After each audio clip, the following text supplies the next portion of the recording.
Welcome. Welcome to Ascending Beyond Limitations, because that's what we're here to do. Not to just exist, but actually live. Though, if you want to just exist, the divine will say, let it be so. Because the divine is having an infinite experience through you. If we go beyond the tree of knowledge that we supposedly weren't supposed to eat of, we would be limited. But to dive deep into you, into the abyss of you, and shine that light from within you all around to find you is what the divine wanted. Whether you believe it or not, whether it transforms you or not because of your belief or not, the divine is still having an experience within you. It is seeking itself as you. This is what many channelers from everywhere in the universe that is and that is not has come to tell us. That we are greatness, that we have greatness within us, that we share this wholeness with the other us. I am sharing this wholeness with the other me called Marcus, and the other yous called me. We are wholeness. We are awareness. And guess what? Awareness is always aware. Whether you believe it or not, whether you receive it or not, the divine says, I'm still moving in you. I'm still being you. I'm being an expression of what you want to enjoy in life or not enjoy at all. So here we are today to do two things: to ascend beyond our limitations and to take a deep dive into the unknown called us and make it known to us. Are you ready? I know I'm ready. Are you ready, Marcus? Oh man, have I been more ready for this space today as I continue to ascend beyond my limitations in my everyday life. I look more and more forward to these spaces as well as others, as it is a very nice refreshment upon the being to be able to drink in these primordial waters of knowledge and truth, and not only drink from them, but also take thy cup and tilt it for others to drink from as well. As wow, the magic that I have been able to experience in this cup due to this knowledge has been breathtaking, and I could just wish nothing more but to be able to share the experiences and the knowledge for other cups to be filled, so you guys may be able to receive and experience something similar to the beauty of what I've received and experienced, but of course in your own authentic way that translates for you. So as we say, you can take it or leave it when it comes to the knowledge that we share today, and just know that if something is for you, it will resonate. And if it's not, then know that possibly in the future it could be. And sometimes seeds are being planted for the future as we go through our life.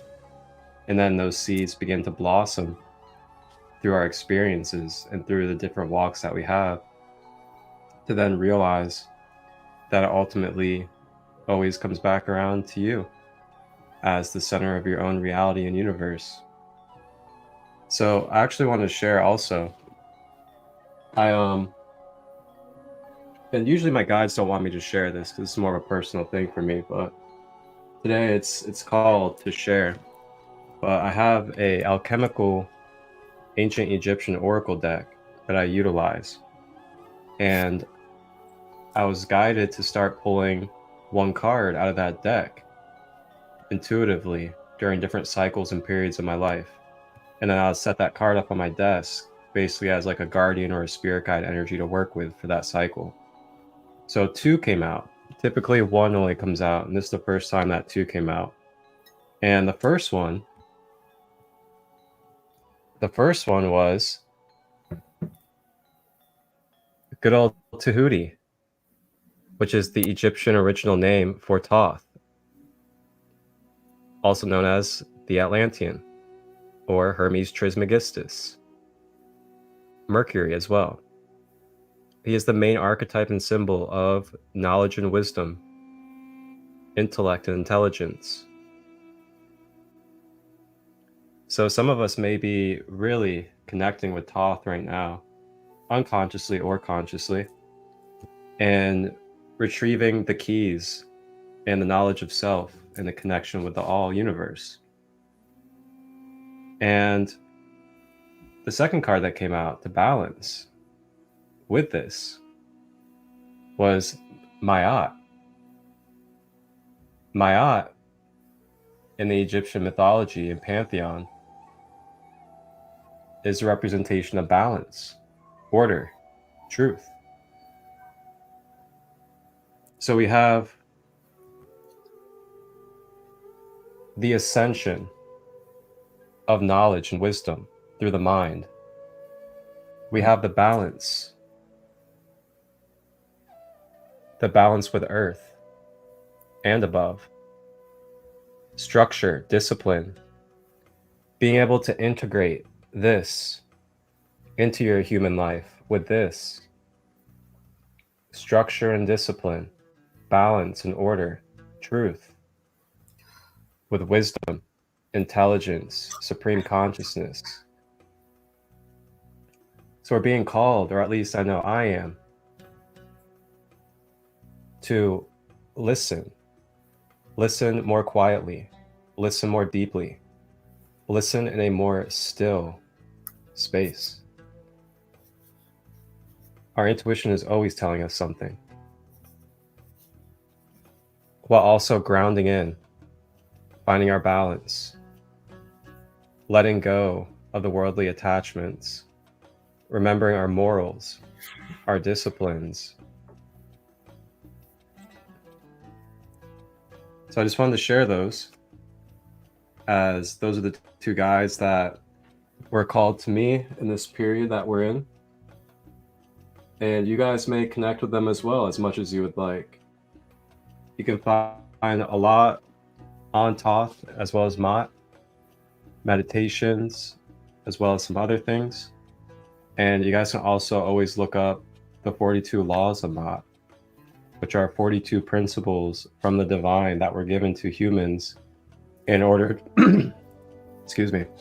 in order to find balance, to find wholeness, and to be able to embody the bridge of the higher self and the lower self.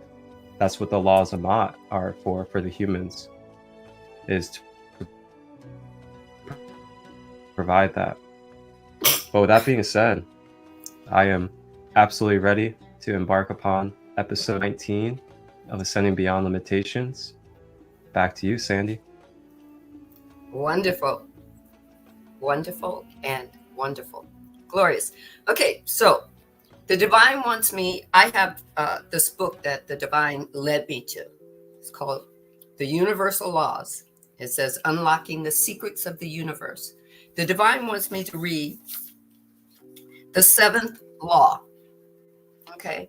And the divine also wants you to know that these are just the laws that have been shared with us, primarily shared, that that everybody has tuned into and tapped into and written about and shared about and taught about, are not the only laws, but they're the primary laws that function in our lives, that were given to us as tools that the divine put in everyone's backpack when they sent us mommy and daddy universe sent us off to Earth School, patted us on the butt and said, go play. Gave us a backpack and gave us all the same tools. All right. So this is going to be the kickoff for what I'm going to read to you for Ra, or from Ra. The seventh universal law is called the law of rhythm. Okay. It says this could also be called the law of flow. This universal law tells us that everything flows in the universe. Everything has a rhythm, and all things flow in and out, and all things rise and fall. The pendulum swings back and forth in everything. If something swings to the right, it must swing to the left. The law of rhythm can be seen in the waves and in the tides of the ocean. Everything in existence is involved in a beautiful dance, swaying, flowing, swinging back and forth and up and down. Everything everything is either growing or dying. It's a rhythm. It's a flow. This law can even be seen in the rise and fall of empires, in business cycles of great companies, in economic cycles, in your thoughts from positive to negative and then back to negative again, just like a pendulum. The basis of this law says that a thing begins to slow if it reaches a peak point before beginning to swing backwards in the opposite direction. It then peaks on the other end and repeats the whole process. It is this law that determines seasons and cycles and stages and patterns in all things. In all things. So Ra, the questioner asked Ra, he says, I understand that the first distortion, you could call distortion a type of vibration, of intelligent infinity is the distortion of what we as human beings call free will. Can you give me a definition of this distortion? Can you tell me how it works? What's your definition? That's what the questioner is asking. I am Ra. In this distortion of law of one, it is recognized that the creator will know itself. That's free will. The creator is knowing itself. Blew my mind. It's just that simple. The creator is knowing itself as Sandee, as Marcus, as anybody. Right now, there are over 8 billion people in the world right now, well over, and the divine is knowing itself as each and every one. Oh my God. That's the vibration, or what we call distortion, because we can't put our thumbs on it. Our consciousness, our egoic consciousness, our unconscious mind can't fathom that. How can it be me and be Marcus at the same time? Oh, that's not possible. I can't see that with my eyes. But it's the law of rhythm. It has to flow. The divine has to flow. The divine can't do anything but flow in me and in Marcus. What? All at once and not at all in one movement. Are you tingling yet? Are you feeling it from the earth chakra all the way up through all your chakras, all the way up past your crown chakra, right into that star chakras, all the way up till you feel home in you? Do you feel the pendulum swinging back and forth in you? The free will is that the divine is seeking itself in you. Whether you believe it or not, the divine doesn't need your permission. That's what freaks me out. The divine didn't create my body and then say to the body, do you want to do that? That's what you're thinking, right? The divine created the body and my mind and then asked me if I wanted to do this before it. What? The divine said, I want to seek myself.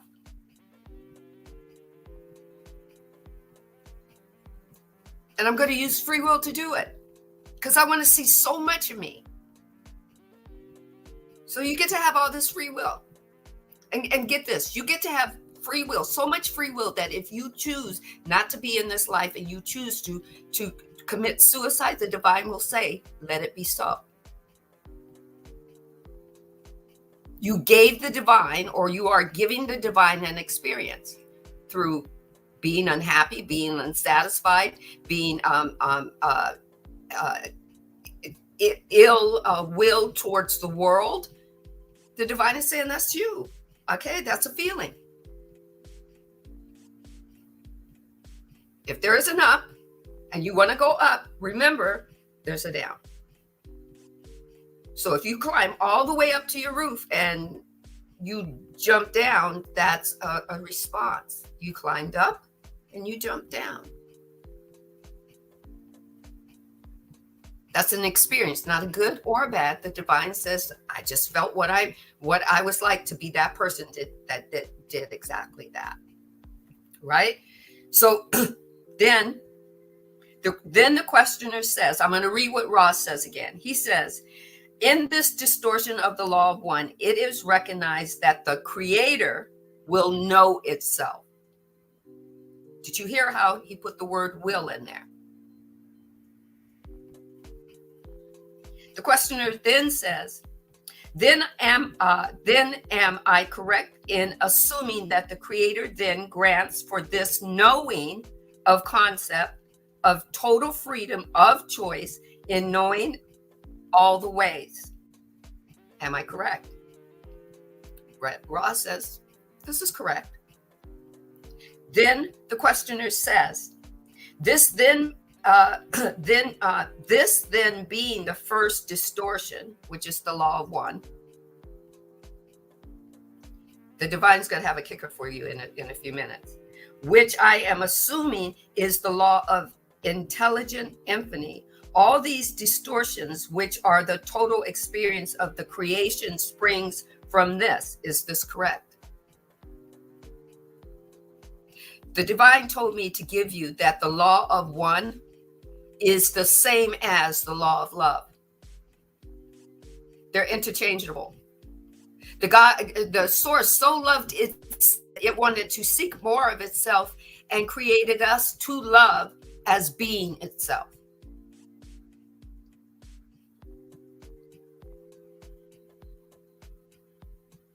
The divine so loved itself that it created itself as you and me to love us, ourselves, as the divine loves us. So the divine kept creating. How did the divine keep creating? Through us.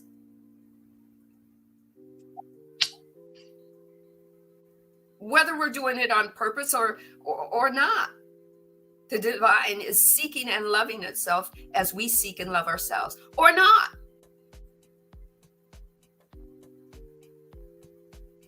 That blows my mind. The divine is seeking and loving itself, right? As we are seeking and loving ourselves or not. The divine loves you whether you love yourself or not. Why? Because it is the first law, the law of love, the law of one, the law of wholeness. Is that blowing your mind? Right? Okay, then Ross says, you are both correct and incorrect. In your illusion of all experience springs from the law of free will or the way of confusion. Either or. In another sense, which you are learning, the experiences are distorted. You're gonna have distortion. You're gonna have the vibration. It can be either or. It can be the way of free will, the way of choice, or the way of confusion. Then the questioner says, okay, I'm going to read the whole thing because the divine has me giggling. The questioner says, I will have to think about that. He's perplexed by the answer. I will have to think about that and ask questions on it in the next session. So I will go on to what you have given me as the second distortion, which is called the distortion or the vibration of, or the illusion of love.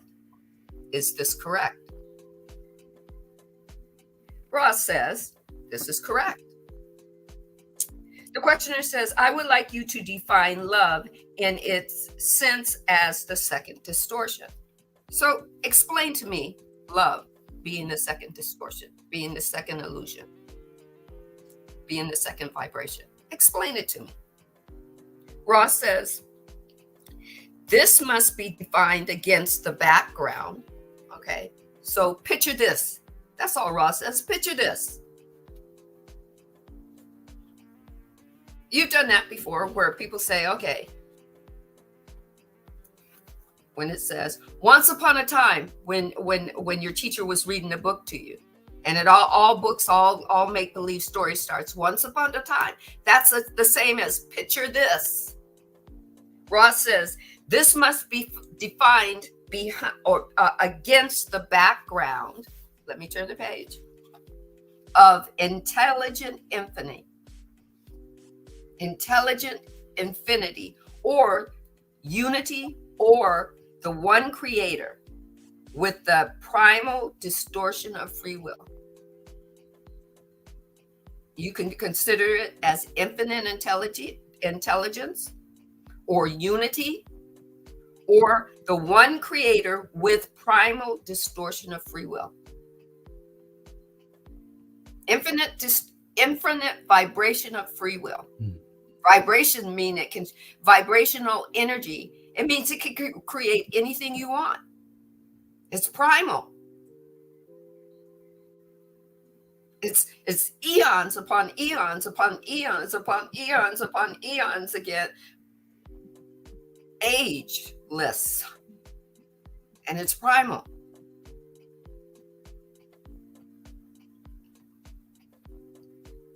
Ross says the term love then may be seen as the focus. You think we're going to focus on love. What does focus do? You're focusing on form. Form turns into a substance. It has to be a something that you can hold, tangible. That's what Ross says. You're focused on that.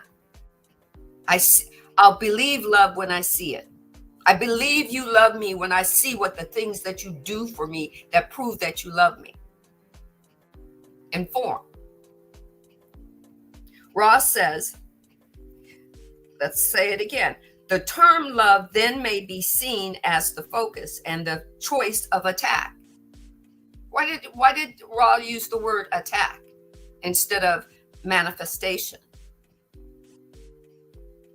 The type of energy of an extremely, shall we say, high order, which causes intelligent energy to be formed from the potential of intelligent infinity in just such a way.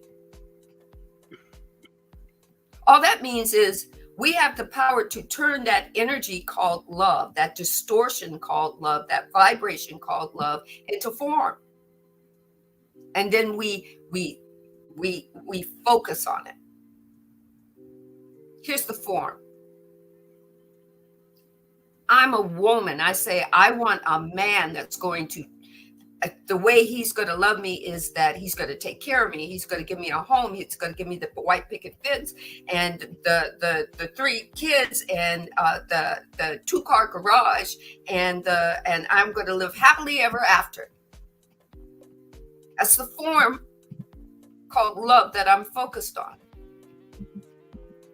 Marcus comes along and we start to play house, and he kind of sort of gives me those things, but kind of sort of not. And what happens? Because he's not giving me all those things, that form that I call love, I fall out of love. But you're not falling out of love with love, you're falling out of love with form. That's how we attack the energy. We don't create with it. We haven't embodied ourselves to find out what we really want and who we really are and why we really want the things that we really want. If it's the story, we just attack that energy. We bring it into form, and then we blame the form when it's not working. That's the pendulum swinging all the way forward and swinging fucking backwards and hitting us on our ass. That blew my mind. And I use that example because that's exactly what happened to me when I was in 2021. It knew nothing about fucking life. I didn't know what it was like to be get married, have kids, have the picket fence, or any of that shit. But when my husband decided that was not what he wanted to do anymore, he couldn't complete that form cycle for himself, let alone for me. Bubble bursted, pendulum swing backwards, and Sandra got kicked to the floor on her ass. Because I attacked the even if I didn't know that, I attacked that energy, and I created that form that became the pendulum that swung backwards. Right? So he says, this then may be seen to be an object. What did I say? The divine knows what it's talking about. Is seen to be an object rather than an activity by some of your peoples. And the principle of this extremely strong energy focus being worshipped as the creator instead of unity or oneness from which all love emanates. Whoa. We look at things as love. And then when they don't work for us, who do we blame? The creator. What do we say? Oh, where was God when that was happening to me? Or I can't understand why God did this to me.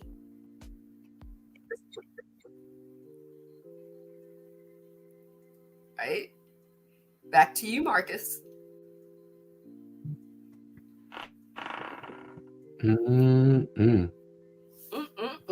That is just pure meditation right there. Man. Wow. Wow, right? Going back to the beginning of what you were saying, think about how many of us are afraid to love ourselves because we've been told or programmed to believe that it is so wrong or so selfish to love ourselves and to put ourselves first when it comes to our life. But then you listen to this and you hear the creator loved itself so much that it created from its own self. And if we're replicas, if we're images of the creator, then why wouldn't it be okay to love ourselves?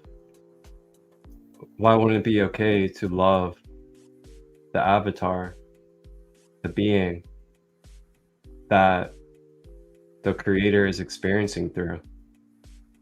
in order to experience what it is that it wants to experience through you.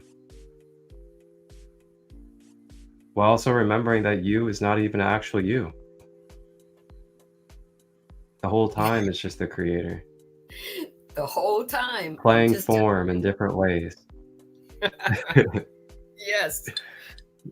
So I really want to emphasize the message out there for everybody to absolutely love yourself.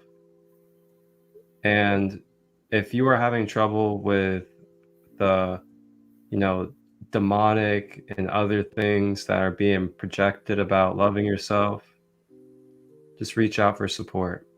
Reach out for help. I'm here for you. Sandee's here for you. I'm sure there's many others that will be here for you as well, where you can have a sacred, safe space to be able to express yourself, to be vulnerable, to share what you're going through on a multidimensional level. Because it's important. It is truly important, especially in this time period of the world, that Yes. we are in safe spaces where we can express ourselves, where we can be vulnerable and just truly be who we are. And remember that no matter what walk you live, no matter what you look like, no matter what struggles you have, no matter what negative behaviors or terrible things you've done, remember that you are always connected to Source. You're always connected to the divine. And there's this beautiful thing called redemption. There's this beautiful thing called mercy and grace that we have been given at any time to access and allow for our own self. It's always there for you, but it's up to your own self to let go and allow yourself to be given grace and given mercy, as the Creator has infinite grace and mercy for us. And it is not God or the Creator that needs to be blamed or think that you're being punished. It's really as simple as remembering and reminding yourself, oh yeah, I am given infinite grace and mercy for my walk. And it is up to me to choose to accept that in my life and give that to my own self. Because what I tell myself is going to be my reality. So if I'm telling myself that it's going to be really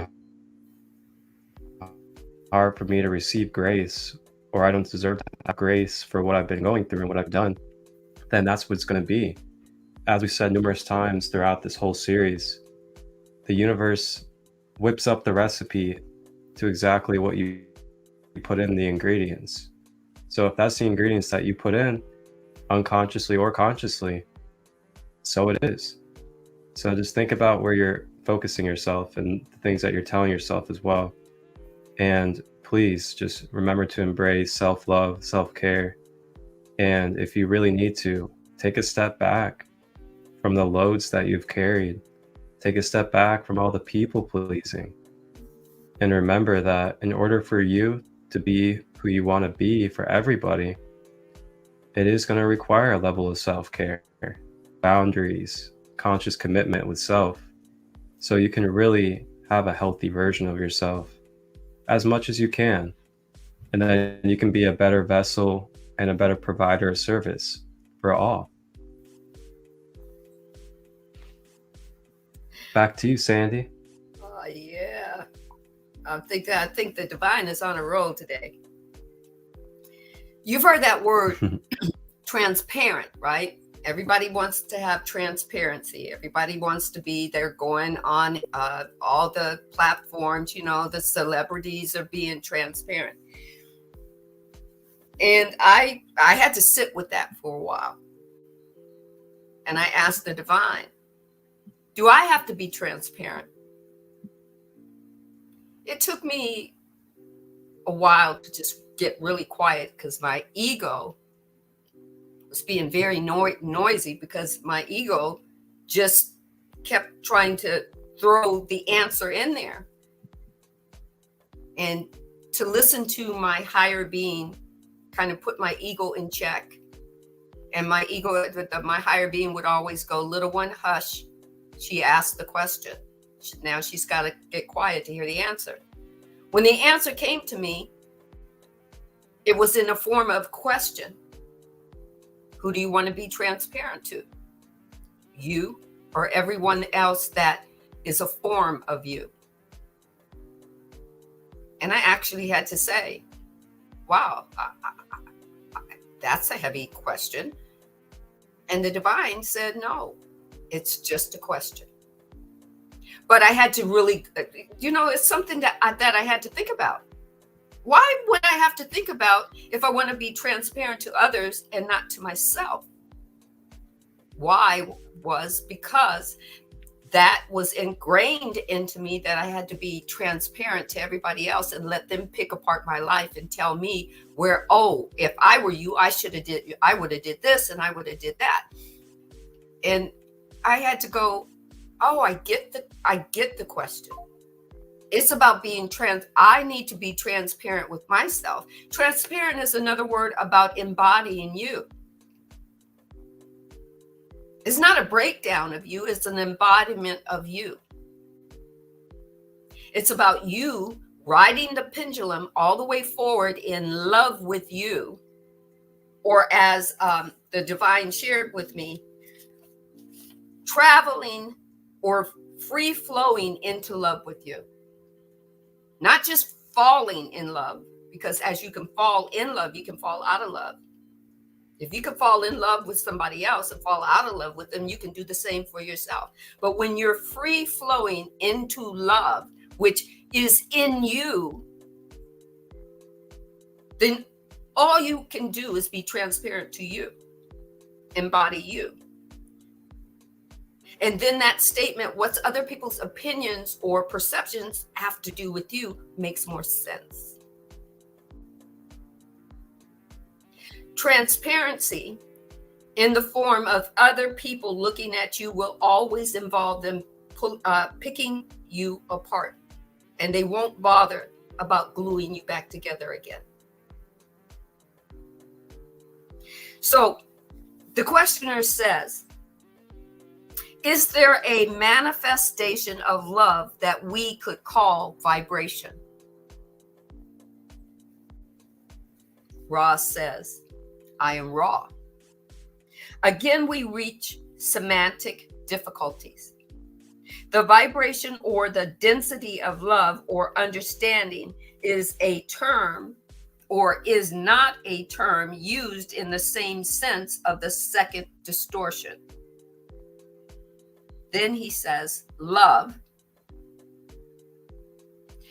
Actually, if you're reading the book, there's a comma there. He spells the divine says it, and the writer has wrote it with a capital L, O, and lowercase letters OVE with semicolon. And it says, the distortion of love being the great activator and primal co-creator of various creations using intelligent infinity. Listen to that again. I'm going to even slow my roll again, because the divine said, tell it to them slowly.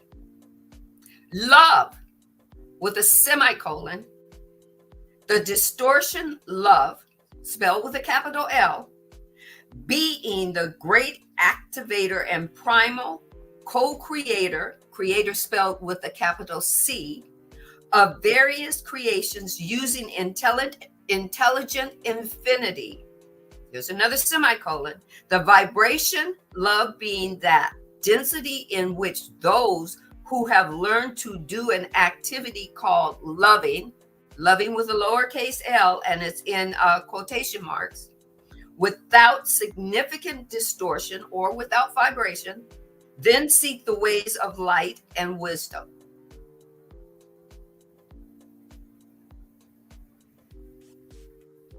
Either you're doing something and love is an empty word because you're looking for form to define it, or you're loving, whether it's yourself or others, and you know that the energy and vibration of love and light or love and wisdom is defining it.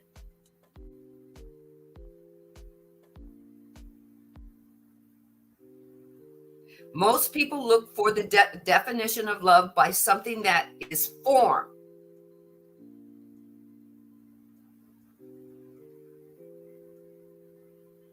Instead of going into them and finding that vibration of love in them that defines it. Because you came into this world love, as love. You came into this world as grace. You don't have to go out to the world to find it. You consciously have that within you to see the world outside of yourself. You have all those.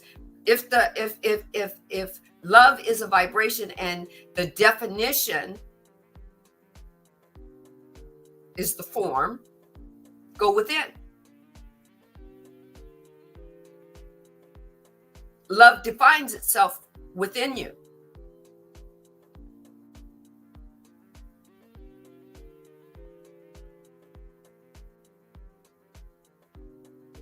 Right? Then the divine says, thus in vibratory sense, love comes into light in the sense of the activity of unity, wholeness, in its free will. So the first law, or distortion, or energy, or vibration, or illusion of free will, and love being the second distortion or vibration of love, and the divine wants you to know that it's not conditional. It's unconditional. No definition binds it.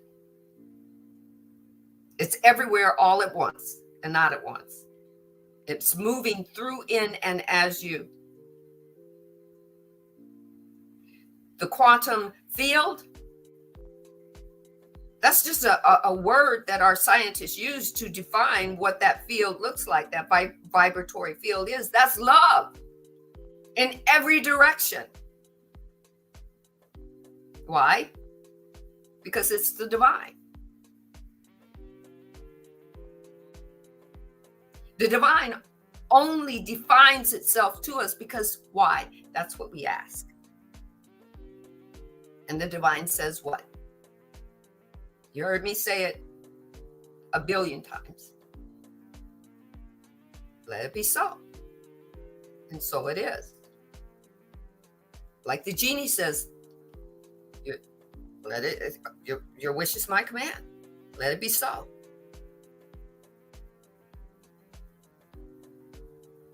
Back to you, Marcus.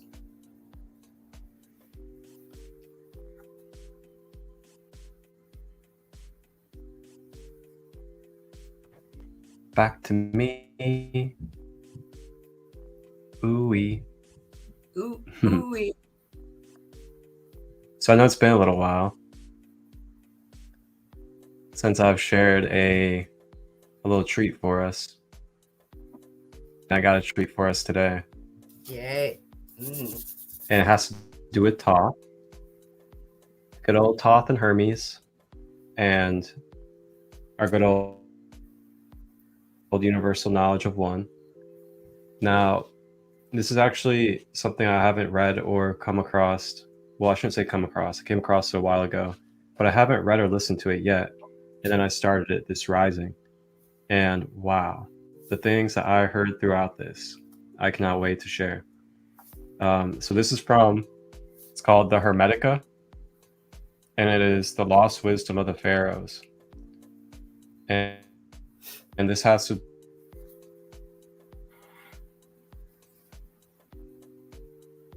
do with history school knowledge with Talion. Same degree of knowledge when it comes to what it is.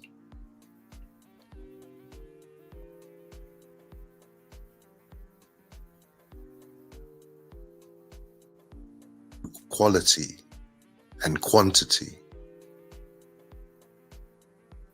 The cosmic mind is in atom. The cosmos is in eternity. Time is in the cosmos. change is in time. The cosmic mind is permanently connected to atom. The cosmos is made up of thoughts in the cosmic mind. The cosmic mind is an image of atom. The cosmos is an image of the cosmic mind, cosmos. Man is an image of.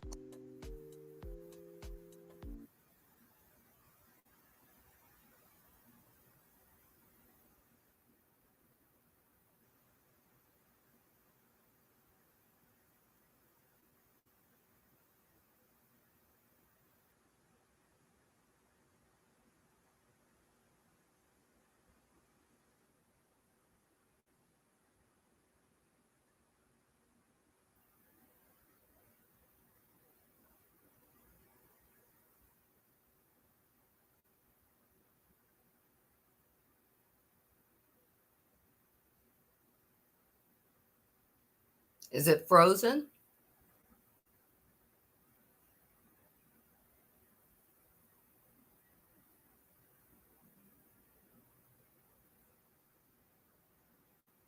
It's not playing.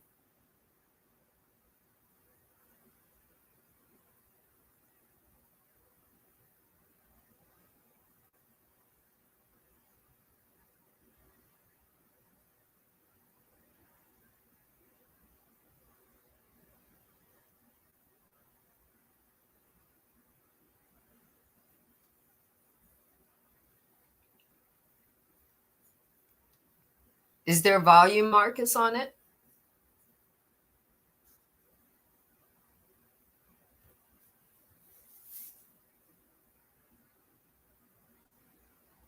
Yeah, do you not hear it?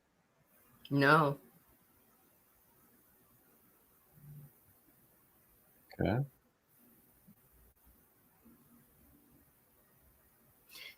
I heard it when it was showing the other picture, but when it went to that beautiful picture with it all of a sudden the volume just stopped.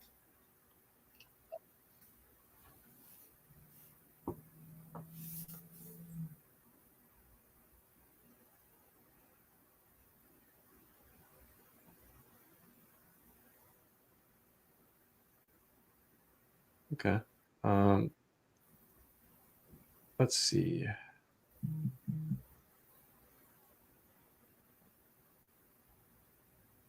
Where do we want to start here?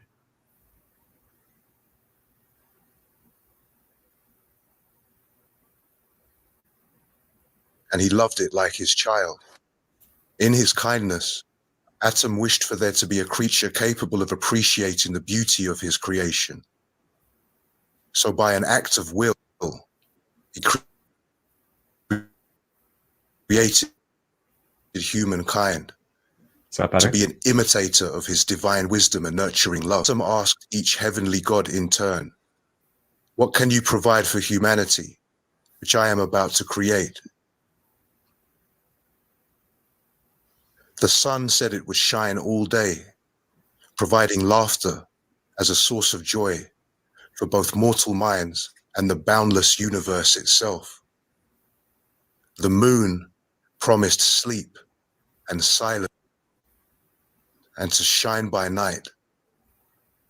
Saturn offered justice and necessity. Jupiter gave peace. And Mars struggle.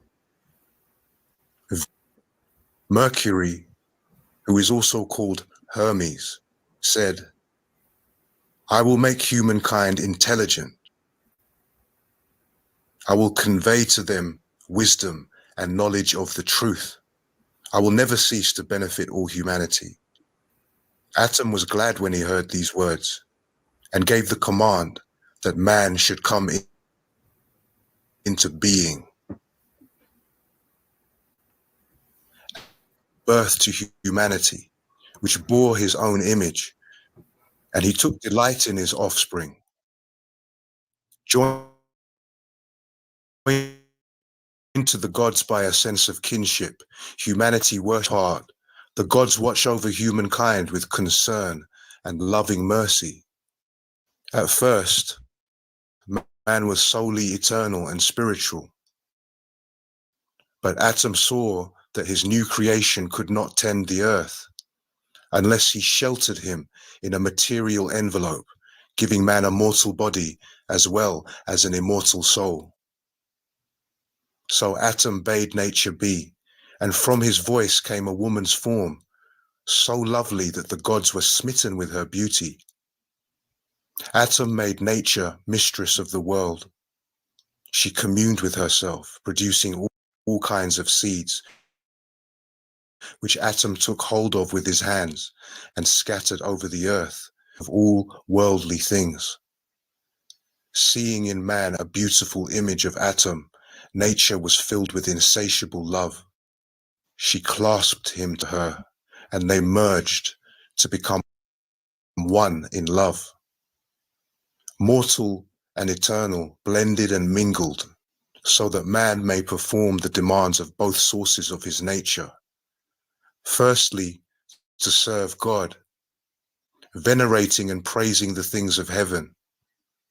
Secondly, to assist and administer the things of earth by tilling the soil, navigating the waters, building on the land, and by serving each other, that strongest of bonds that links the human race together.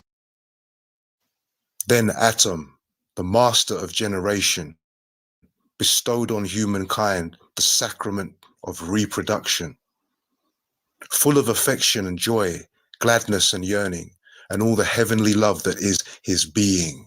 I would have to explain the nature of this compelling sacred bond that binds a man and a woman together, were it not that each one of us, if we explore our innermost feelings, can experience it for ourselves. Contemplate that supreme moment when each sex infuses itself with the other.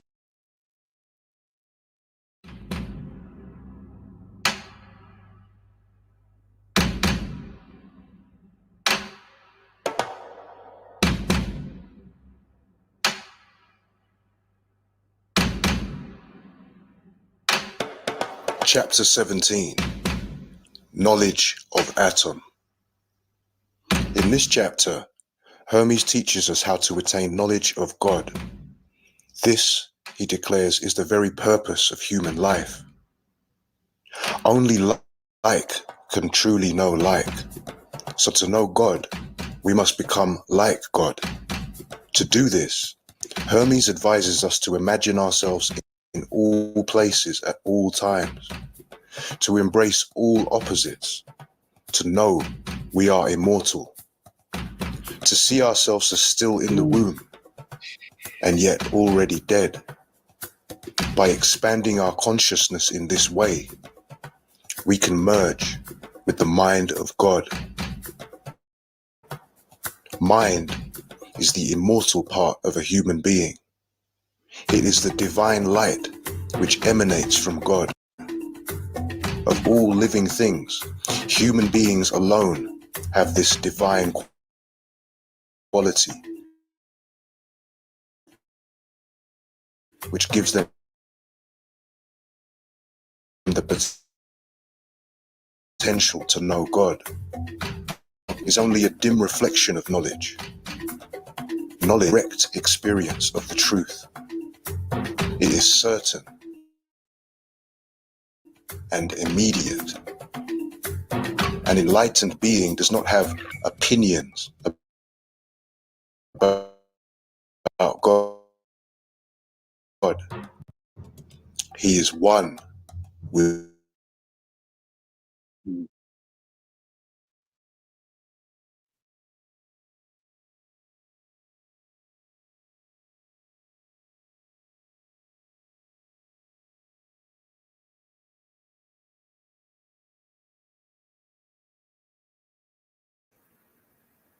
The audio faith of went the out. wisest saints and sages, such as Socrates and Jesus. Knowledge of Atom. To know Atom, you must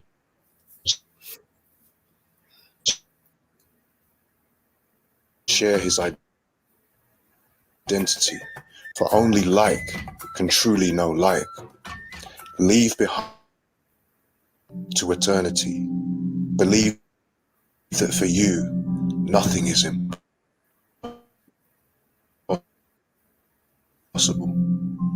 See that you are immortal and learned in every art. And make yourself higher than the highest and deeper than the depths. Embrace within yourself all opposites. Heat and cold, hard and fluid, land, at sea, in heaven. Imagine yourself unborn in the womb, yet also young and old and already dead. See that everything coexists within mind, all times and all places, all things of all shapes, sizes.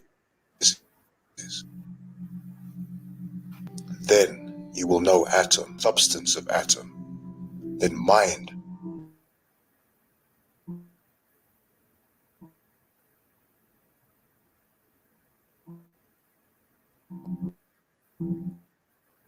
is the very divine substance, although only atom knows its precise nature.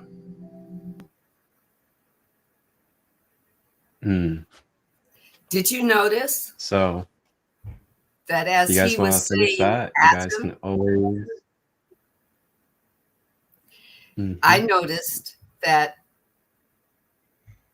or it sounded, or the divine was focusing in, Sandee, listen, he's not saying Adam, A-D-A-M. He's saying aton, A-T-O-N. Did you guys notice that? Did you feel that? Yes. Think about the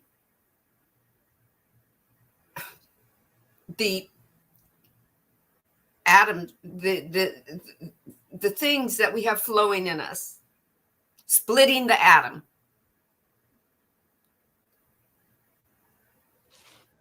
The divine gives you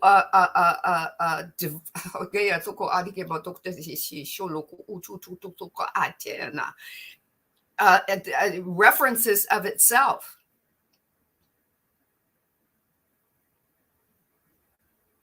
That it is the atom and it is not the atom all at once. Think of yourself as a fetus in the womb and a child. Think of yourself as alive and as death. It all happens in that same now moment. That's what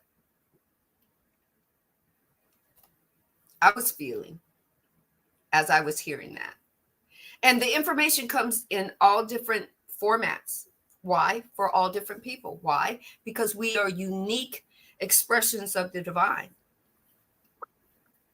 And we come from certain backgrounds that we're expanding from, and the divine has someone that has awakened to the knowledge that's being awakened in them. We call them downloads or whatnot, but it's just the divine is tethered to our higher being, who is infusing us with what we have within us that we came here to pursue. But the first and number one thing that we came to pursue is that God is seeking itself, or the divine is seeking itself, or creator is seeking itself, or matrix is seeking itself, or illusion is seeking itself, or awareness is seeking itself as us. The law of one, or that which you can call it the law of love.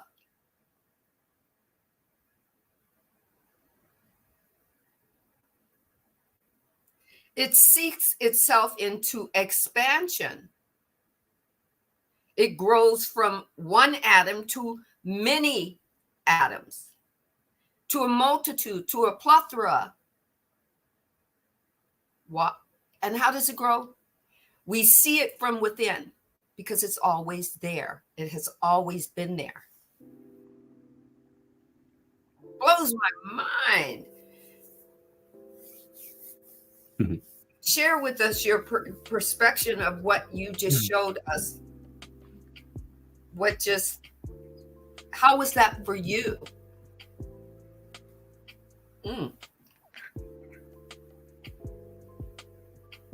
So there's definitely many things that come through, and right now in this moment for this space, number one is, well, the education on a little bit of the Egyptian mythology and the way that they utilize these different names and figures as their archetypes of creation.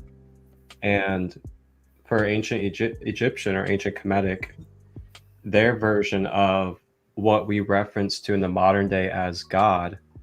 And when I say God, I mean that beginning force of creation that basically fractaled itself into all of creation.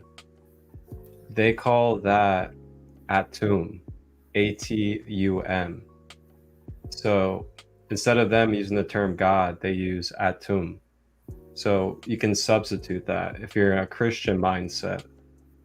The thing that you think of as God, the father figure of all creation, so to say, symbolically, not actual literal man, but the archetypal energy of father, that is also what Atum is in Egypt. So when he's speaking of Atum, he's speaking on the same type of terminology as we'd speak on as God when it comes to Christianity or in other contexts. So then what he's speaking on is basically talking about how the source or the creator starts as one and then begins to break itself down into many forms. And these many forms go into masculine and feminine, yin and yang, so on and so forth.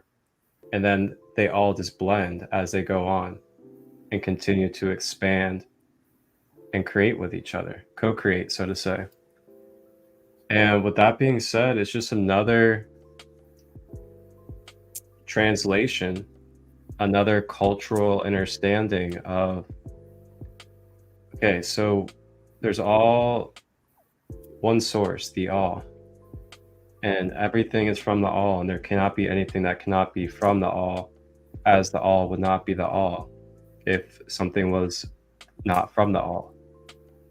So with that being said, it's a really, really clear communication that whatever we've been told throughout our life, whatever we've been programmed to believe when it comes to being separate from a higher power, being separate from the source, being separate from being connected to, or even, having the nerve to be able to say that you are God or that you are connected to God always. It's not necessary for you, and it's your choice if you want to continue to carry those limited beliefs or the belief systems that others have programmed you into.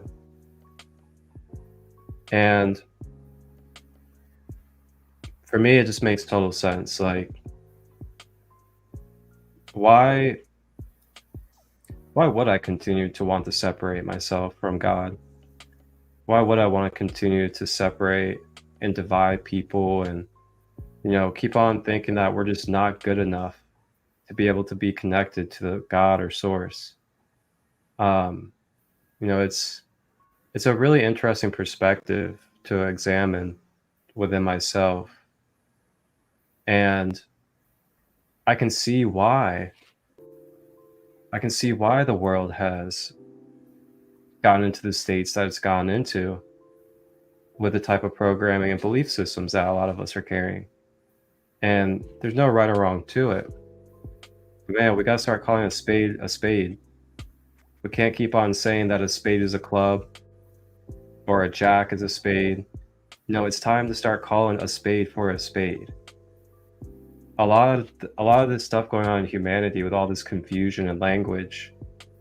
We have all sorts of different languages being taken as other languages, and then people casting all these spells without even knowing what the spells are, and all these different things going on. And for me, I'm returning back to simplicity and order, which, as they say, is where you can find, you know, the alignment of God, which is in simplicity and order. And the more I've done that and embraced letting go of my own egoic belief systems, letting go of the things that others want me to be and think I need to believe, I've been able to find so much more peace, stability, and comfort in my life. And when I say comfort, I don't mean that comfort that coddles you and makes you want to not grow and change, but the comfort of being in my human body and knowing that I have a purpose here outside of what all these people want to believe or tell me to be. And keep in mind too, you gotta really be able to discern type of guidance, the type of knowledge, or the type of tips you're receiving from others, because they could very well just be passing on a generational pattern onto you and just unconsciously just going with it, and then putting another belief or a limited belief system onto you due to where they might have just been unconsciously programmed into it. And on top of that, a lot of us are dealing with pains and wounds and struggles and other things. And sometimes we're projecting from those states onto each other. And oftentimes, some of us can get envious, we can be judgmental, we can be putting all these different things in our mind and going through us emotionally, that sometimes we're not in the best state to really be giving guidance or to be judging or to be telling others what they should be doing with their life. So I've also found a lot of peace of not telling others what to do with their life and just giving guidance, giving my experiences in the places where people are actually open to it and want to receive it. And it's different if someone is open to it and they want to receive, or if they are just in their own way and they want to be in their way, then allow them to be in their way and they will experience what they need to, whether it's high vibrational or lower vibrational. And I don't wish anything upon anybody but exactly what they need for balance. And I trust that will happen without me even having to determine that for them. So that's another thing too, is like trying to get to that state, that state of faith, like truly demonstrating faith. We say faith a lot, like I gotta hold my faith and stuff like that. But man, part of holding faith is being able to let go of our attachments, being able to stop trying to nitpick other people's lives, stop trying to tell people that they're doing right or wrong, or that they should be doing this or they can't do that. Because if we really have faith, wouldn't a demonstration of faith be that, oh, I know that we're all connected to the Creator. I know that God is within all. So if God is within all, that means God is within that person that I believe I need to be a caregiver for, or that I need to fix or be a hero for. But if that is the case, and we're all on our own free will soul journey, maybe I should consider just staying a step back, being an observer, allow the person to go through life a little bit. A lot of us have children. When you have children, this is a great example of this.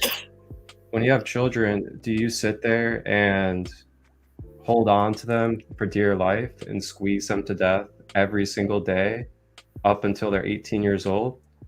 Or do you have to kind of learn with spirit and learn with the universe that, number one, you are not fully responsible for that being. Number two, you're a guide, you're a guardian. You're here to allow that being to be able to experience their self and experience life for what they have for it. And then be there to be a support system, be a guide, be helpful. And, you know, we can reflect that into all relationships in our life, with our friends, community, family, knowing that, man, we are each so divine that I see they're struggling right now, but I remember that we make it through our struggles. And I also remember that through my own life as a living testimony of my connection with God, my struggles gave me the wisdom, gave me the awareness, gave me the strength to be able to do what I'm doing at this capability now. So who am I to try to stop them from their struggles, or stop them from the struggling pain or whatever else they may be going through now, when really it could be setting them up to become one of the greatest teachers, one of the greatest facilitators, or one of the greatest lecturers that this planet will face, due to all that they went through and were able to transmute it into messages and wisdom for others. So really, like, stepping into that zone is where I've been at. And I know that not everybody is there with their self, but I just share out of encouragement that you don't have to place it all on yourself. You don't have to place it on yourself to fix others. You don't have to place it on yourself to feel like you're going to heal the whole world. But what you can do is you can allow yourself to be grounded, be centered, continue to make sure that your being is proper mentally, emotionally, physically, and spiritually. So then you can just attract in naturally from the universe those that you need to serve, those that you need to help, that will naturally resonate and receive you. And it's a lot more easier, a lot more fluid that way, at least for me, because what I'll find is that if I just allow people to come into my field instead of trying to force my way around, acting like I have all the knowledge and that everybody needs to know exactly what I know and if they need to do what I do, I find that the people that come to me, it is so simple and so easy and so fluid for me to communicate messages and to share anything in my embodiment for them, because of allowing the law of attraction just to happen naturally. So that is what I wanted to share. And man, such a good episode today. Providing comfort that coddles someone not to grow. A pattern I struggle with. I struggle within the woman nurturer. Yeah, I mean, for me, it's the same thing. As a mother, you go through, as a single mother as well. You know, finding that balance. It's all about balance. There, you know, truly, there is no right and wrong to the individual that's having their individual, unique, authentic story. We are given feelings and we're given the emotions that we can feel if something is right or if something is wrong. That's part of the third density story. We are given the higher polarities, the middle polarities, and the lower polarities. Think about it. When you read a book, there's a beginning, middle, and end. There really is. That's life. We're given every tool that we need, whether we're kind of have amnesia about it for a little while or all our lives. Maybe you were given this life to come in and not have an awakening moment. The energy that that your energetic quotient that you release as you're living life is enough for earth consciousness, is enough for the divine to seek itself in this form. So maybe you don't need to have an awakening moment, as a spiritual person might say to you. Maybe you are living your awakening moment. You're living your beginning, your middle, and your end. You decide what's right for you, what's right for your highest and greatest good. You decide what church you want to go to. You decide if you want to go to church. You decide if you want to do religion or politics, or you decide if you don't want to like something. You get to decide that. It's a free will experience. I've learned that I can, in me wanting to inspire and motivate, and me wanting to teach and edify and educate, does not mean I get to have the last say on what a person gets and how they use what I give them. I don't get to decide that. I get to decide that for me, but I don't get to decide it for anybody that comes into any of my lives on any platforms, what they get, how they get to take sweet orange, how they get to take the seed and plant it. I don't get to decide who the next person is that's going to water that seed, or the one that's going to help reap the harvest for an individual. I don't get to decide those. I get to give what the divine has said. You come and you do this, and you say this for me reading my book, the divine using my vessel to read. I don't get to decide what the person gets from it. I get to be the vessel of the giving, of the generosity of the divine. I get to enjoy the ride. If I'm focused so much on the destination, I don't see the scenery getting there.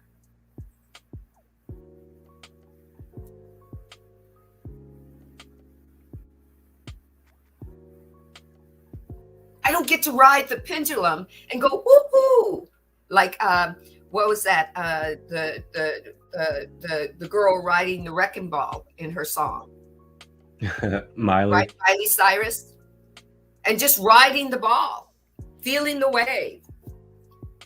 She did that video, and she wasn't thinking.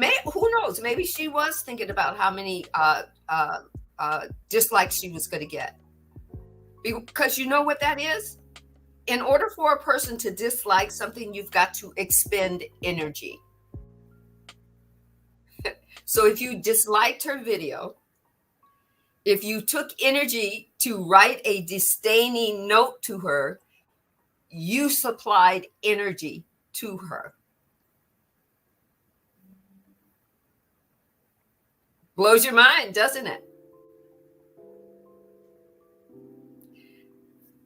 So if you have a dislike for a person and you're spending a lot of time disliking them, the universe is going to say, "Oh, you're putting out a lot of energy for that. I'm going to open up some more doors where you could dislike them some more."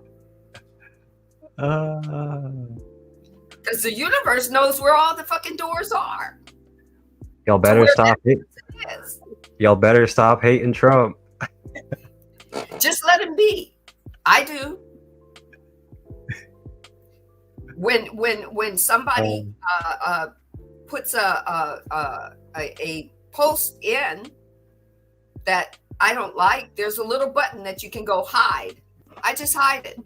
I don't spend any time giving the energy there. Nor do I give the energy to politics at all. It's not my thing.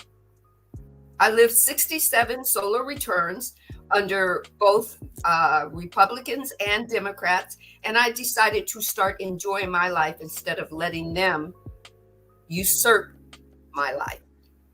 That's me. That's not you. You do you. But get this, you have a right to have a dislike, because that points you into a direction of what you want instead.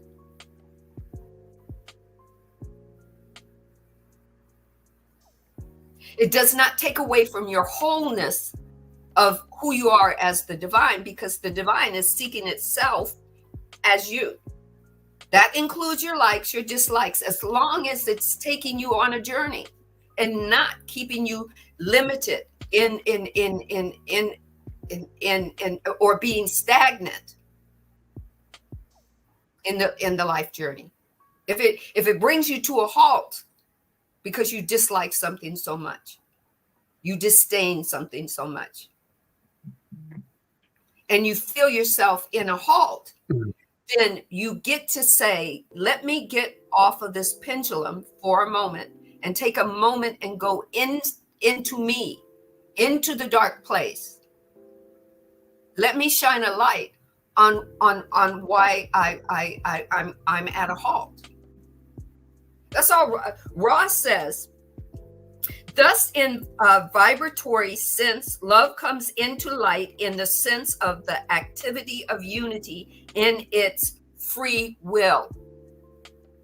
Love uses light and has the power to direct light in its distortions. So if you're disliking something, ask yourself, where's the love in it? That's deep, huh? If you're just disliking something and it's brought your life to a halt, that you can't move any further in any direction, ask yourself, go inward and ask your higher self, where's the love in that dislike? It's deep, huh? Doesn't mean you can't dislike it, but go find out where the love is that surrounds it.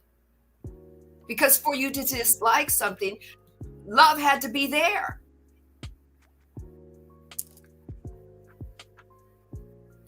If you have a hatred of something, it's just an absence of love. But love had to be there. Go ask where the love is. Doesn't mean you have to love it, but love will move you. It'll take you to a new place. It'll take you to a new vibration. And what did we find out about love? The love is the law. Law of love is the law of one.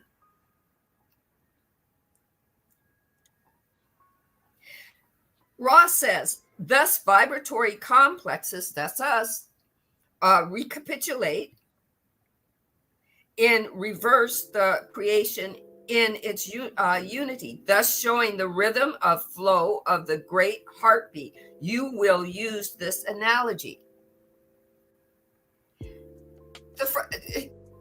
You've got the law of one is there.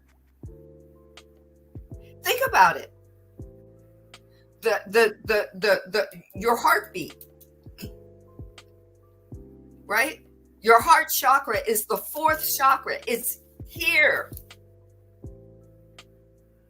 It holds your root chakra, your sacral chakra. It holds your solar plexus chakra from up. As those three chakras are moving down into the earth core chakra, these chakras are also moving up into your heart chakra that binds them. As the heart chakra is taking in your crown, your third eye, or what I call the first eye, and your throat chakra. And it's doing this. And here in the center, that's your earth chakra. That's your heart chakra. The love of the divine, the love of the Almighty God, the love of the matrix and the illusion and the awareness that you are. You were born as this. Atom, atom. The atoms that free flow in everything that is you and is not you, that you bump up against the quantum energy, that's also called love. We learned on Sunday about all of our quantum energies outside of us that flow outside of us.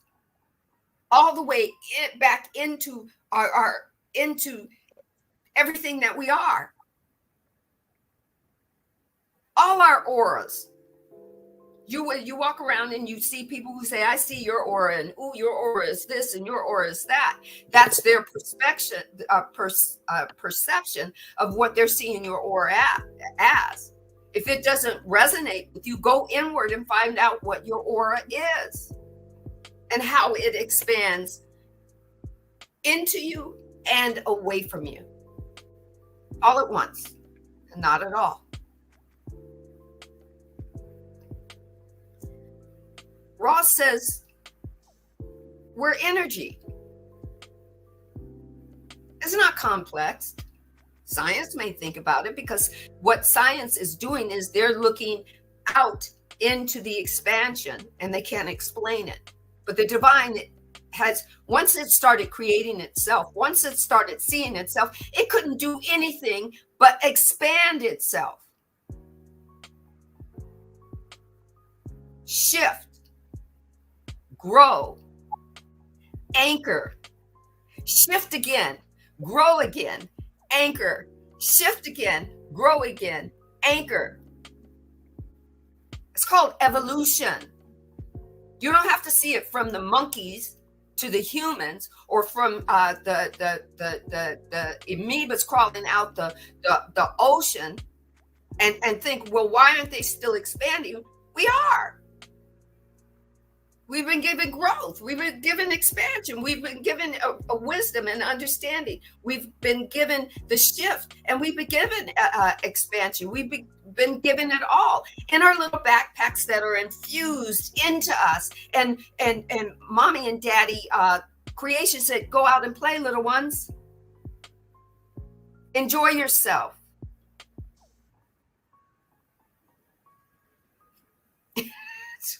Freaking enjoy yourself. Enjoy yourself. Enjoy yourself. Enjoy yourself for me.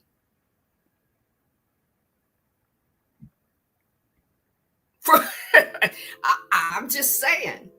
And Ross says it simply. Thus, vibratory complexes recapitulate in reverse the creation in its unity. In reverse.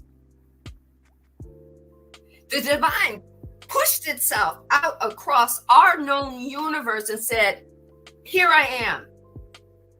And then the pendulum of the universe came back and said, see yourself.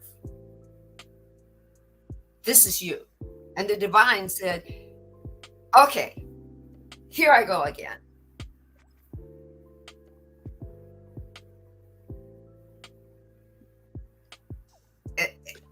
And the pendulum kept coming back saying, okay, here's some more of you.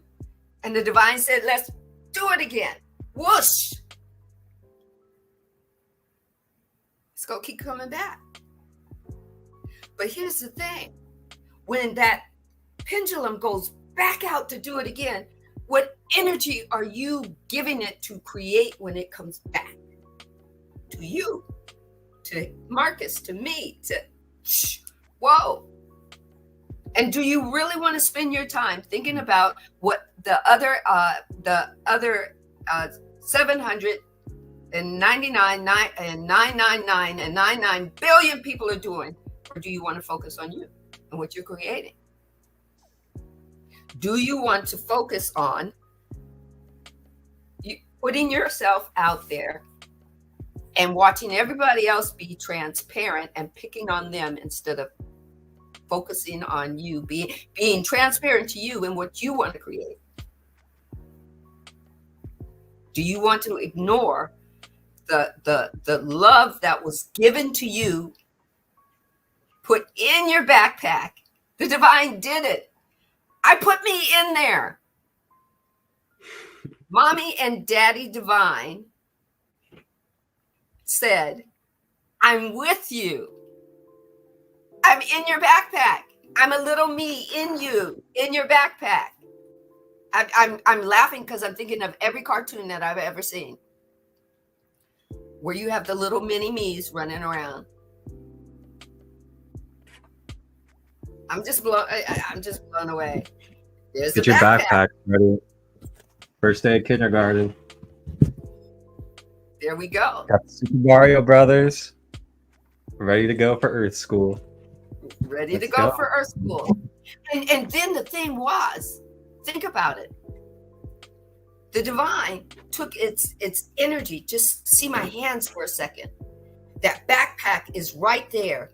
And then it pushed that energy right into you.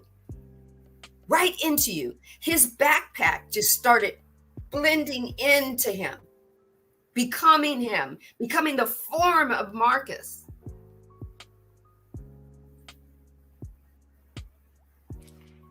I'm telling you.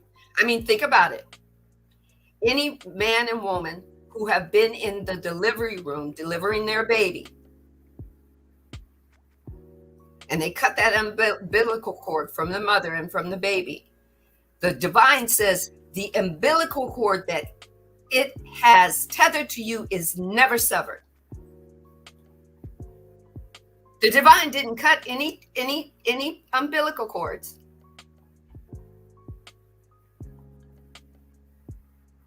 Because the divine is on the ride with you.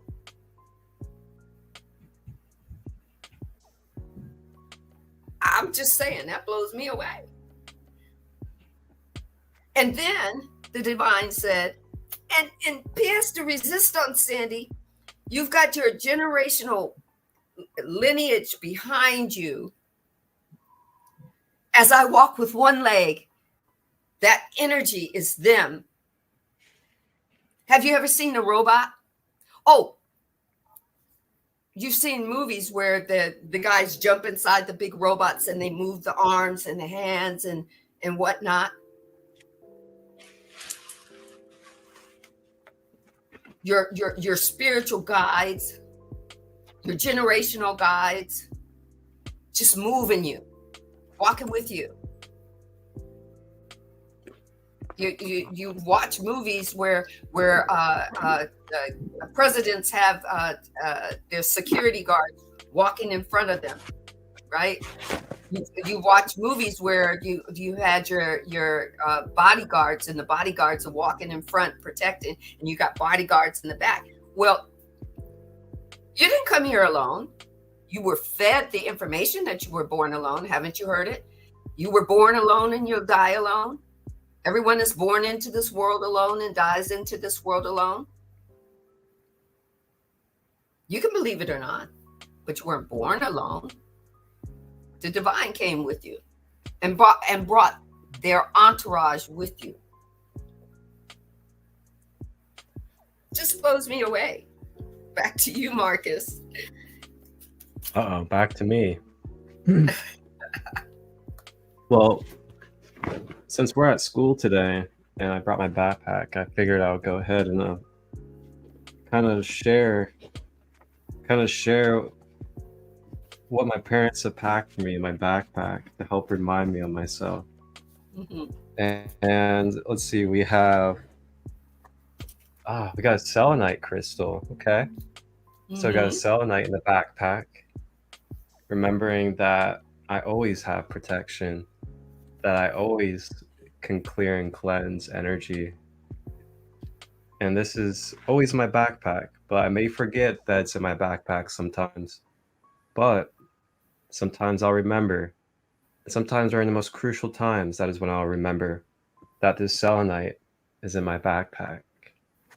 And remember, as I explain all this, is symbolic to you in your life, in this human journey.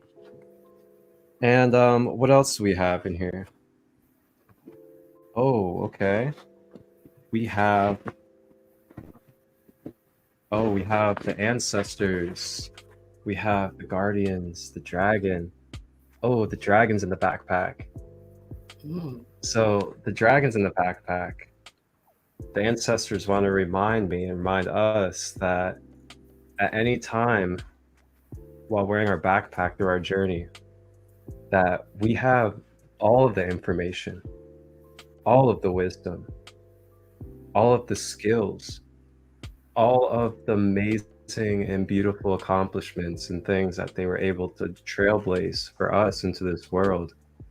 going all the way back to ancient Egypt, all the way back to Lemuria and Atlantis, and all the way back to Mesopotamia, and all these different times, remembering that we can always connect with our ancestral energies in our backpack that we are carrying throughout our journey.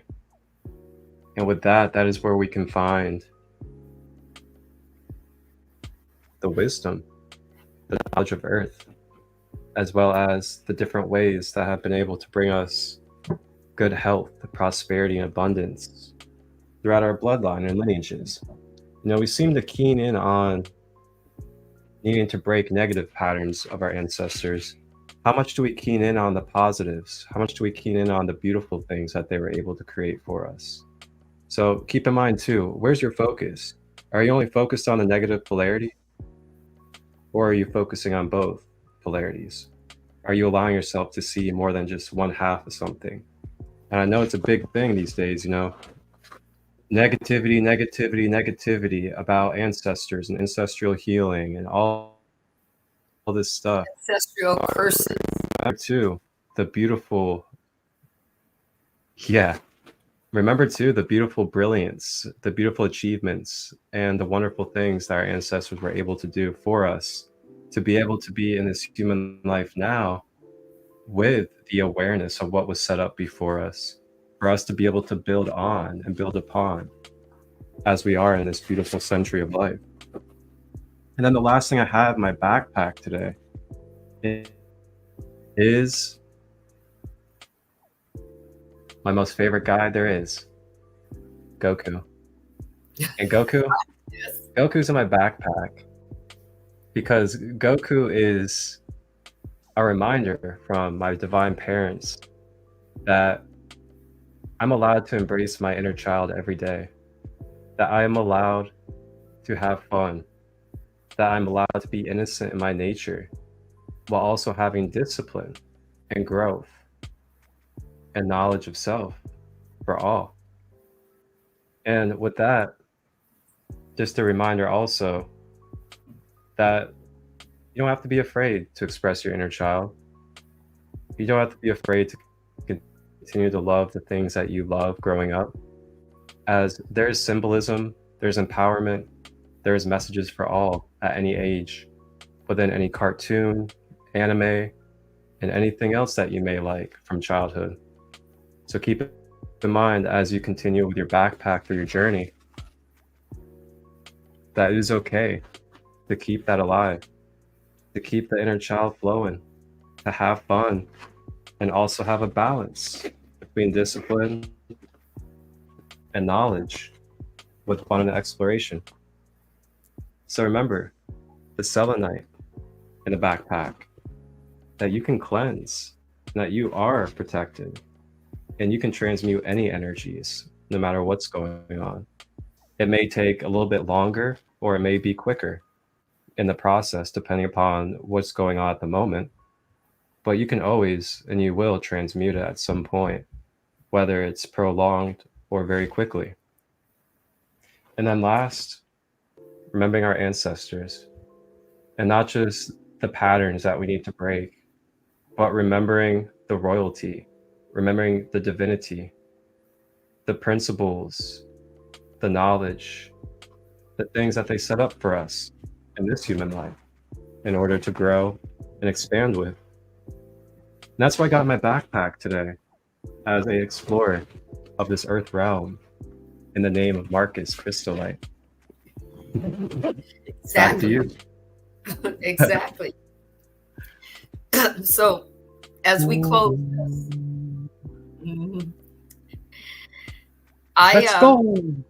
let's go.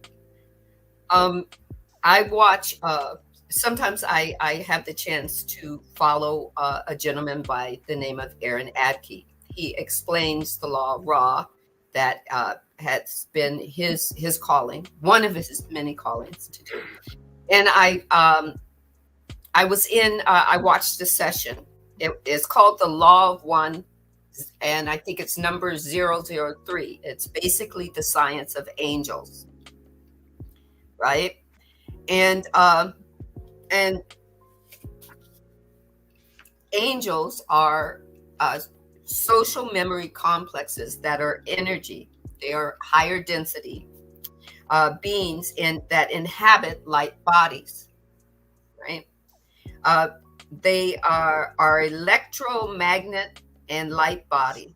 And we've named some of them, or they've taken names that we've given them throughout time, like Michael or Gabriel, that and we gave them the title of being the archangels. And they are energy that will be in that form for you, because energy has come to serve. Energy serves, and it becomes what you want it to become and how you need it to serve you. And I wrote this down. Michael and Gabriel are archangels. They are social memory complexes who serve as guardians and council members over the solar system. Ra is considered an archangel too. And through our terminology, our use of language, they found the vibration that is called the Confederation of Planets, right? They have another vibration. It's vibratory. But the words that they found that vibrate the label that we need, it's the law of Confederation of Planets, right? But what blew my mind is demons are the same way.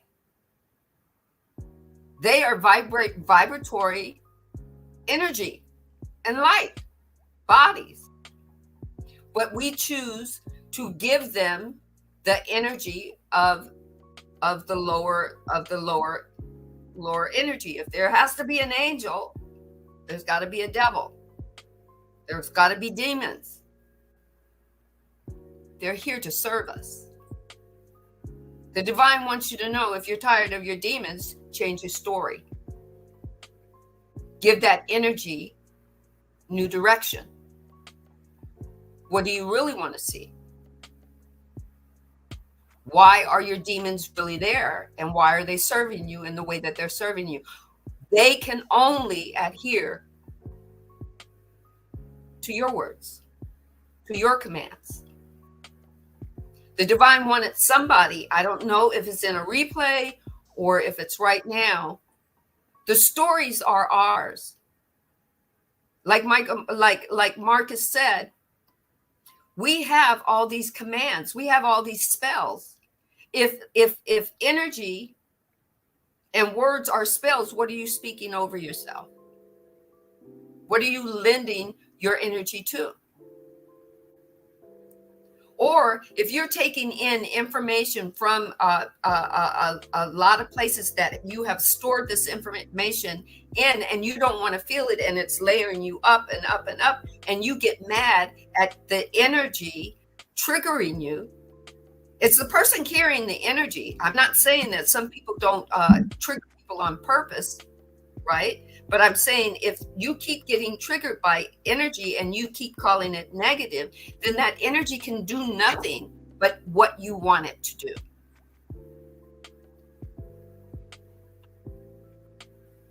This is why we talk about going beyond. What is your limitation? What have you limited your energy to do? You did it. You are the creator. The creator that's in you is saying, I'm going to let it be so, whatever you want.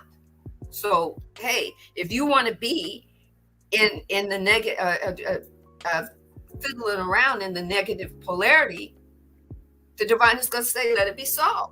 If you want to fiddle around in the positive polarity, let it be so. If you want to stay on the middle of the book, holy shit, let it be so. What happened is I can't blame anything on energy because energy is here to serve. It will be your archangel Michael and it will be your devil Lucifer. Whichever way. The divine threw itself out into the extent of the cosmos. And when it came back to itself, it saw itself as Marcus. It saw itself as Sandee. It saw itself as Takesha or LaQuisha or Robin or Adam or William. You know, I could throw out all these different names. It saw itself as over 8 billion people all at once. 8 billion entities all at once. And we seem to think that the divine did it first with us. Really? And we think we're the last. Really? Come on.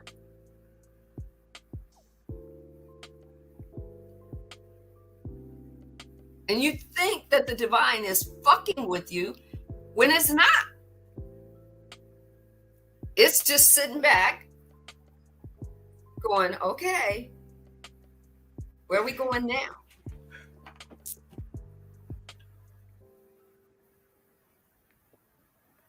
Where are we going now?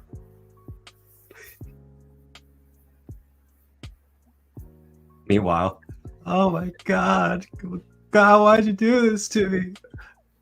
The guys are just sitting there like, do they know this is of their own free will? And I'm going to tell you now through the consciousnesses that I'm seeing my third density through, and listening to my higher being have a conversation with the divine. Sometimes I can feel they go, oh, Sandra, you don't know, you can change it. Doesn't she know she can change that? And, you know, being kind of like that fly on the wall going, what? You know, what? What? You mean I can change it? I went through that this weekend. I you know, this past weekend took me all the way through to today to figure out, oh, it's me.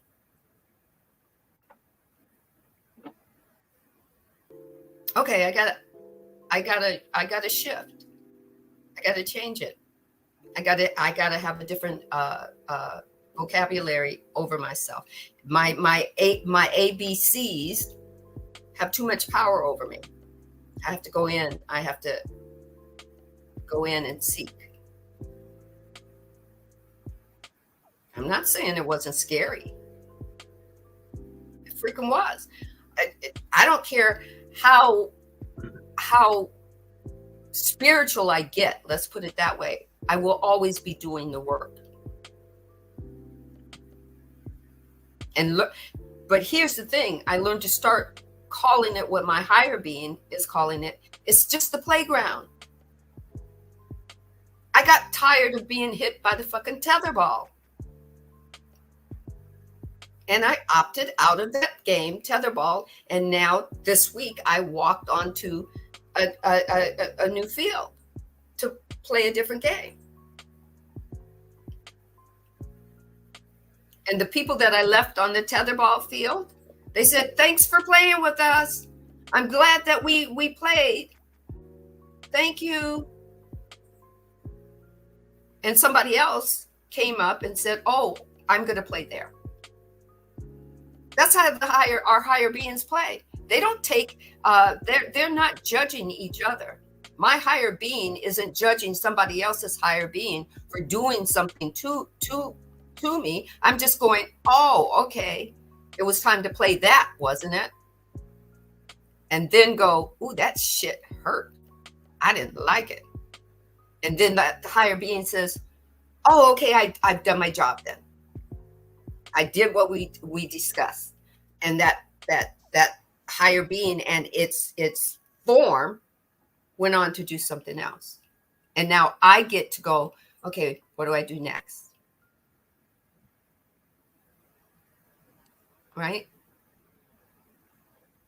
It's a playground. I gotta like Marcus unpacked his backpack. I gotta unpack my backpack and go, oh, let me see what I got in here. What kind of lunch did mommy and daddy pack for me?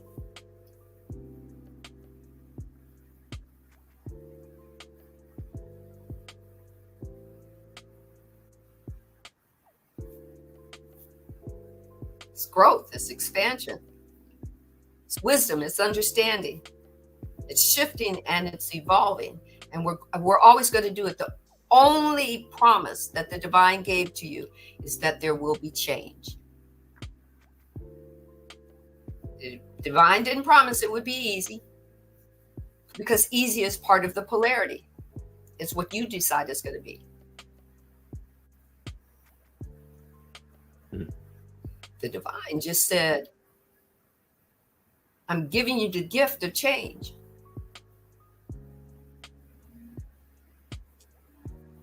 And then when you create with change, man, the whole perception changes. You start to find out that you can date yourself back to Atlantis and Lemuria.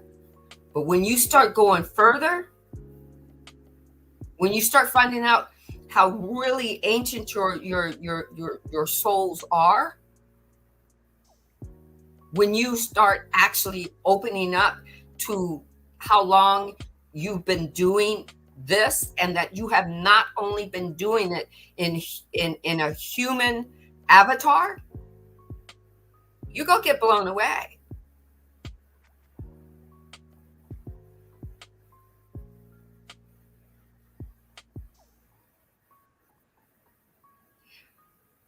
That's why we deep dive into the unknown. You start making that vibration known. For me, I can't go back. Some people might get scared and want to shut down and turn off and whatnot. I can't. I want more. It's not I need more. I want more. For me, it's thrilling. It's like the same person that wants to jump out of an airplane and parachute, or people who want to free dive in the depths of the ocean with no air tubes.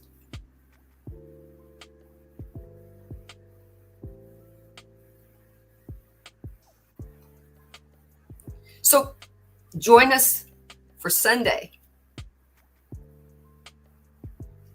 333-633.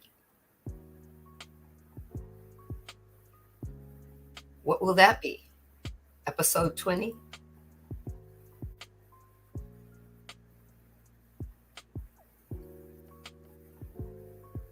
Episode 20. Episode 20. Yes. Wow. Ascending beyond limitation.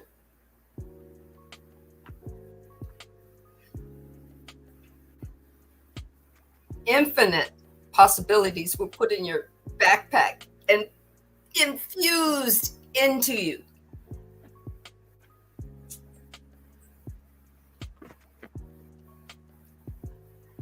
They're your possibilities. Join us. Thank you for sharing your energy with mine, for sharing your energy with Marcus. We close this energy session with unconditional love, with the vibration of the Law of One, with all the Law of One raw teachings. Take what resonates, leave what doesn't. If you leave that doesn't resonate with you, if you put no judgment energy to it, somebody else can pick that energy up and take it to where they need it. That's called oneness. Mm-hmm. It's for somebody somewhere else out there.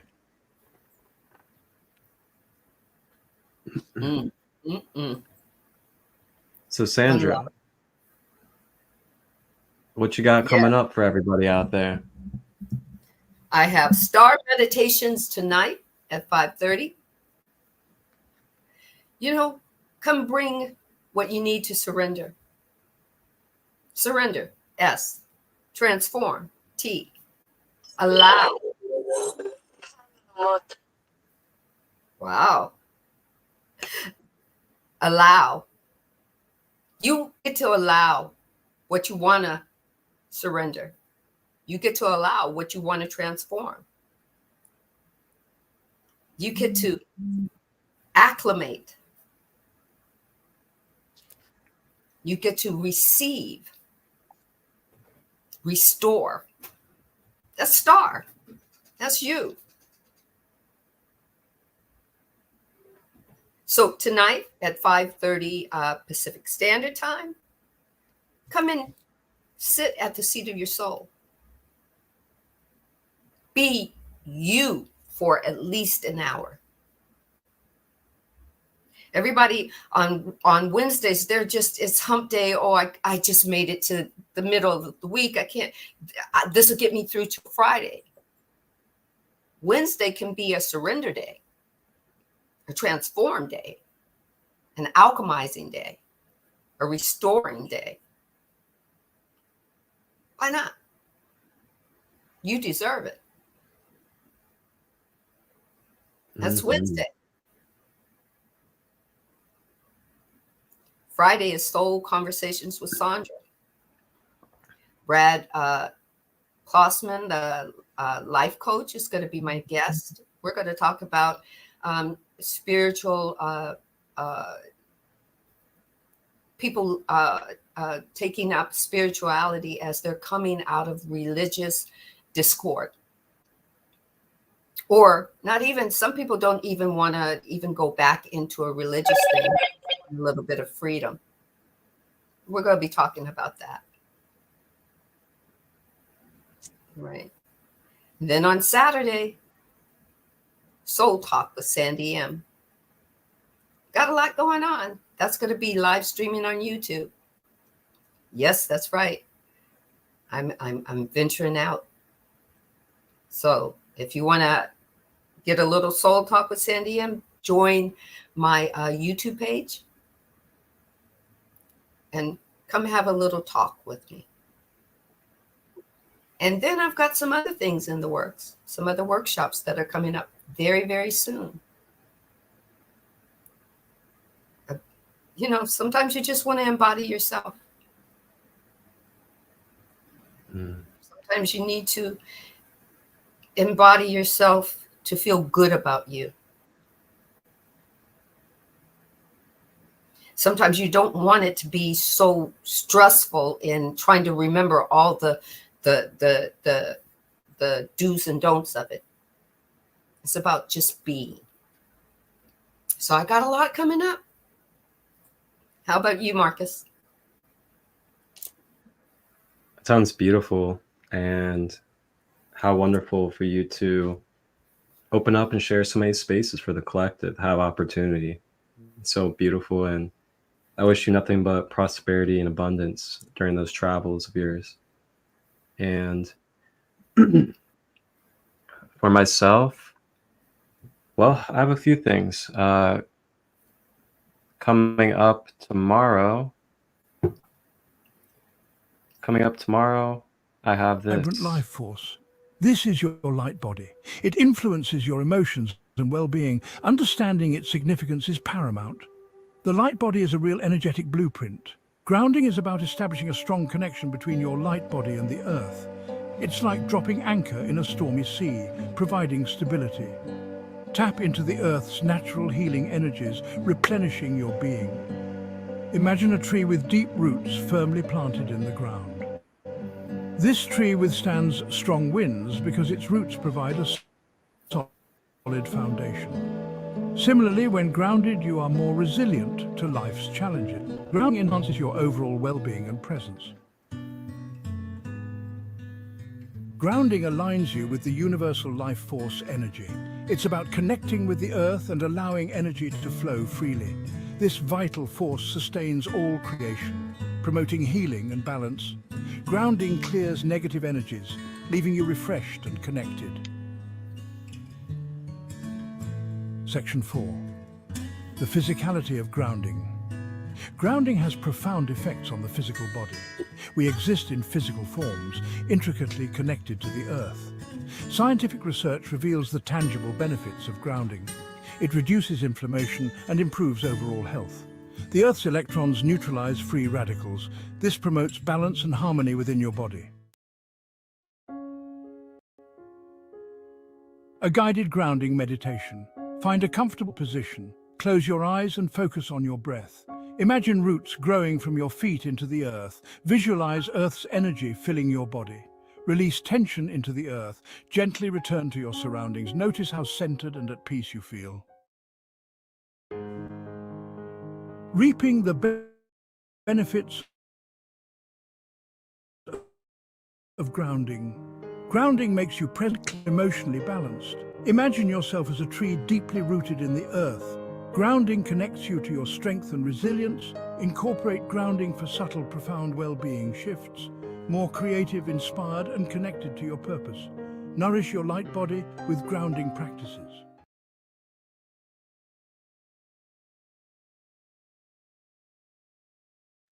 So that will be coming up tomorrow.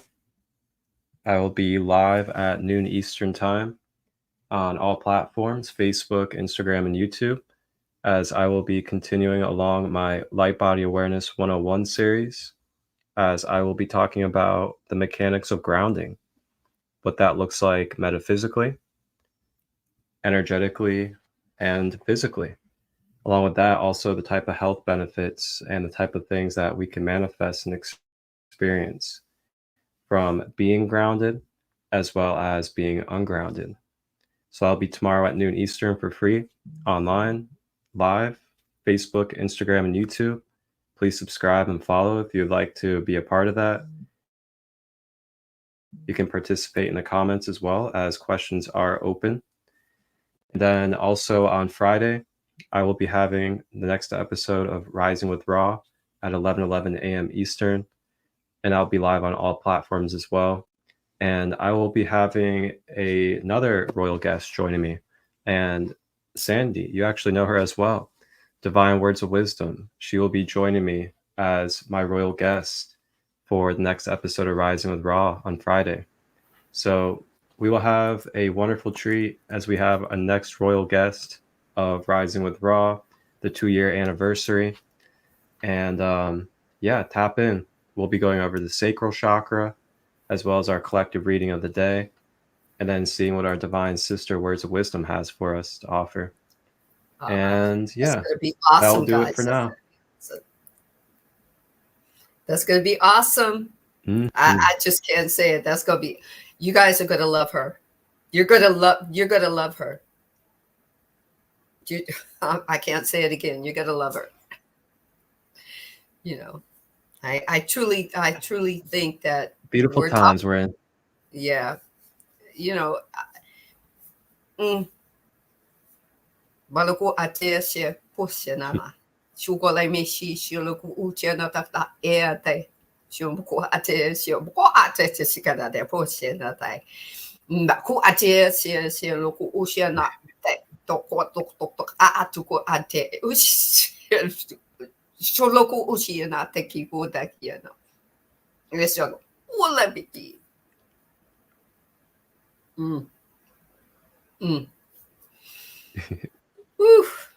Oh man. Okay, guys, I got to get some brunch in me to sustain the body, because my body was talking to me, this weekend, and the Monday and Tuesday. So my body was letting me know. My body was letting me know. He's telling me yeah. R. Kelly. Yes. My body's telling me yeah. All right, everybody. Right. Have a blessed day. We'll see you guys on Sunday, or in our We'll other see. spaces, of course. And all our spaces you're welcome. These are what the divine says, welcome. They're made for you. Welcome. So everybody, be blessed today. Be the creator that you were meant to be. Have an embodying thought. Then take it in. See if it fits you. Discern it. Invite your higher being and your ego to come join the party. And be the creator that you were meant to be. Go play in the play-yard. See you Sunday. Bye, Marcus.